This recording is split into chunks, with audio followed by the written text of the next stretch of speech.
లోక్సభ అభ్యర్థుల ఎంపికపై కాంగ్రెస్ అధిష్టానం కసరత్తు ముమ్మరం చేసింది. రేపు సోనియా గాంధీ నివాసంలో కాంగ్రెస్ సెంట్రల్ ఎలక్షన్ కమిటీ సమావేశం కానుంది. ఈ సమావేశం తర్వాత అభ్యర్థుల ఖరారుపై స్పష్టత వచ్చే అవకాశం ఉందని పార్టీ నేతలు భావిస్తున్నారు.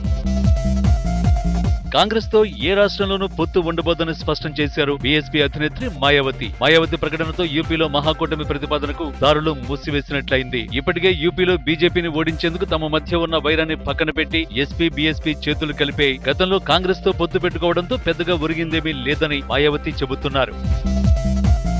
లోక్సభ ఎన్నికల్లో బీజేపీ అతి పెద్ద పార్టీగా అవతరించిన మోడీ రెండోసారి ప్రధాని పదవి చేపట్టే అవకాశం లేదని ఎన్సీపీ చీఫ్ శరద్ పవార్ జోస్యం చెప్పారు. బీజేపీకి అధికారం ఏర్పాటుకు అవసరమైన సంఖ్యాబలం రాదని, భాగస్వామ్య పార్టీల మద్దతు తీసుకోవలసి ఉంటుందని అన్నారు. టీడీపీ అధినేత చంద్రబాబు ఈ నెల 16న ప్రచారాన్ని ప్రారంభించనున్నారు. తిరుపతిలో స్వామివారిని బాబు దర్శించుకుంటారు. మధ్యాహ్నం 1 గంటకు తిరుపతిలో సేవామిత్ర బూత్ కమిటీలతో సమావేశమవుతారు. అదే రోజు శ్రీకాకుళం సభలో చంద్రబాబు పాల్గొంటారు. 17న విజయనగరం, విశాఖ, ఉభయ గోదావరి జిల్లాల్లో, 18న నెల్లూరు, గుంటూరు, ప్రకాశం, కృష్ణా జిల్లాల్లో, 19న కర్నూలు, అనంతపురం, కడప జిల్లాల్లో సభలు నిర్వహిస్తారు చంద్రబాబు.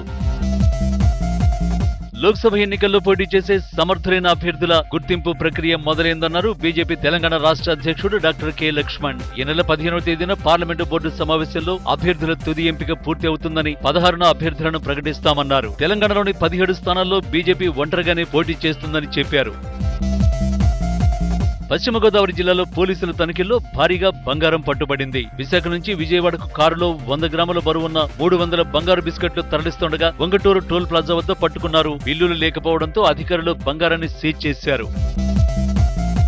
పల్నాడులో మావోయిస్టు లేఖ కలకలం రేపింది. దాచేపల్లి మండలంలో ఎమ్మెల్యే ఎరపతినేని శ్రీనివాసరావుతో పాటు నాయకులపై తీవ్రస్థాయిలో ఆరోపణలు చేస్తూ మావోయిస్టుల పేరుతో లేఖలు వెలువడ్డాయి. ఎమ్మెల్యే ఎరపతినేని స్పందిస్తూ నకిలీల పని అని కొట్టిపారేశారు.